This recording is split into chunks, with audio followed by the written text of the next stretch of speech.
सोलापूर शासकीय रुग्णालयात अधिष्ठाता डॉक्टर ऋत्विक जयकर यांच्या डिजिटल स्वाक्षरीचा गैरवापर करून बोगस दिव्यांग प्रमाणपत्रे तयार केल्याचा धक्कादायक प्रकार उघडकीस आला आहे। सोलापूर शासकीय रुग्णालयाचे अधिष्ठाता डॉक्टर ऋत्विक जयकर यांच्या डिजिटल स्वाक्षरीचा गैरवापर करून बोगस दिव्यांग प्रमाणपत्रे तयार केल्याचा धक्कादायक प्रकार समोर आला आहे। या प्रकरणी शासकीय रुग्णालयात कार्यरत असलेल्या 2 लिपिकांसह संबंधितांविरुद्ध गुन्हा दाखल करण्यात आला असून आतापर्यंत 5 जणांना अटक करण्यात आली आहे। अधिष्ठाता डॉक्टर ऋत्विक जयकर यांनी दिलेल्या फिर्यादीवरून सदर बाजार पोलीस ठाण्यात गुन्हा नोंद करण्यात आला आहे।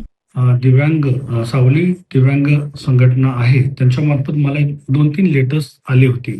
त्याच्यामध्ये त्यांनी काही सर्टिफिकेट्स बद्दल त्यांनी साशंकता व्यक्त केली होती आणि त्यांनी विनंती केली होती की याच्याबद्दल थोडी पडताळणी करण्यात यावी।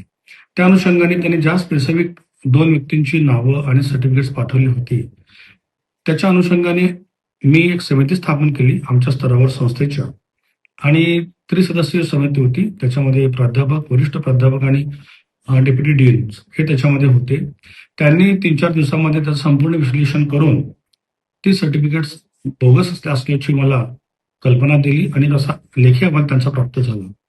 मग त्याच्यावर माझी डिजिटल सिग्नेचर होती आणि माझ्या OTPचा तिथे त्या ठिकाणी गैरवापर केला गेला अशी जेव्हा मला खात्री पटली तेव्हा मी सदर बाजारचे वरिष्ठ पोलीस निरीक्षक यांच्याकडे लेखी स्वरूपात तक्रार दाखल केली। ही घटना 10 जूनच्या आसपासची आहे।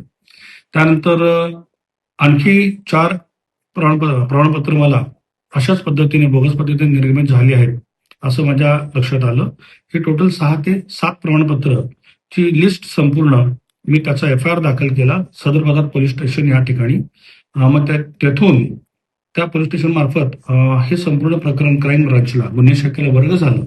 तेथील अधिकाऱ्यांनी त्याचा खूप चांगल्या पद्धतीने तपास चालू केला आणि प्राथमिक स्वरूपामध्ये त्यांनी आता 2-3 दिवसापूर्वी मला अशी माहिती कळते की 7 लोकांना त्याच्यामध्ये त्यांनी पोलीस कस्टडी घेऊन त्यांना ताब्यात घेतलेला आहे आणि पुढील तपास त्या अनुषंगाने चालू आहे।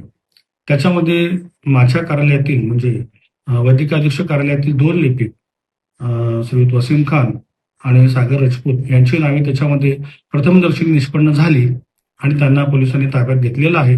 बाहेरील 5 व्यक्ती आहेत ज्या मला कळलेलं आहे त्या अहिल्यानगरच्या, नाशिकच्या आणि पुणे येथून अंदाजे 5 लोकांना त्यांनी ताब्यात घेतलेला आहे आणि पुढील तपास त्यांनी चालू ठेवलेला आहे। आता या 7 पैकी 8 प्रमाणपत्रांपैकी 2 प्रमाणपत्रांमध्ये जी प्राथमिक इन्क्वायरी झाली, चौकशी झाली त्याच्यामध्ये पहिल्या व्यक्तीने पाटबंधारे खात्यामध्ये अहिल्यानगरला शासकीय नोकरी घेतली होती आणि दुसरी व्यक्ती जी आहे ती बहुतेक भूमी अभिलेख विभागामध्ये कार्यरत आहे अशी मला प्राथमिक माहिती आहे।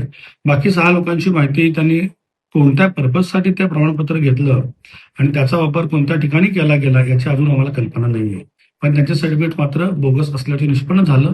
त्याचा पण मी ॲडिशनल FIR पोलिसांकडे दाखल केला। या प्रकरणाचा अधिक सखोल तपास करण्यासाठी तपास शहर गुन्हे शाखेकडे वर्ग करण्यात आला आहे। प्राथमिक तपासात आतापर्यंत 7 ते 8 जणांना बोगस दिव्यांग प्रमाणपत्रे देण्यात आल्याची माहिती समोर आली असून या रॅकेटमध्ये आणखी कोणाचा सहभाग आहे का याचा पोलीस तपास करत आहेत।